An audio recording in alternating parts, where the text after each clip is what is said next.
అబద్ధమో కథలది breaking news. వడ్లు కొనమని మంత్రి చెప్పినందుకు ఆర్టీసీ డ్రైవర్పై వేటు. సో అది ఏమందంటే, అయితే ఏమన్నాడు ఆయన అడుగుతుంటే, అయితే నేను ఏ రాజకీయ పార్టీకి లేదా నాయకుని విమర్శించలేదు, రైతుల గురించి మాత్రమే మాట్లాడాను తెలిపిన డ్రైవర్. సో నేను ఏమంటున్నా, మనం ఆ డ్రైవర్కి అండగా ఉండాలి. ఇప్పుడే ఆర్ఎంతో మాట్లాడినాం. సస్పెండ్ చేస్తే గిట్ట డెఫినెట్గా పక్కకి ఆర్ఎం ఆఫీసు. ఈ మీటింగ్ అయినాక డెఫినెట్గా మనం అటే వెళ్దాం, ఆర్ఎం ఆఫీస్కి వెళ్తాం.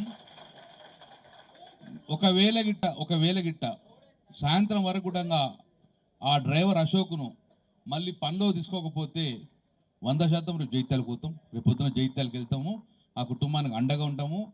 ఎట్లయితే బీఆర్ఎస్ పార్టీ సోషల్ మీడియా ఒక్కసారి తగులుకుంటే అంటుకుంటుంది కాబట్టి ఇవాళ సాయంత్రం నుంచి మనం అశోక్ రిక్రూట్ అయ్యేదాకా సోషల్ మీడియాను వాడుకుంటాము. ఒక అరగంటతో మీటింగ్ అయినాక జీనుడి సాపుని తీసుకొని వెళ్ళి అందరం వెళ్ళి ఆర్ఎం రిప్రజెంట్ చేస్తాం.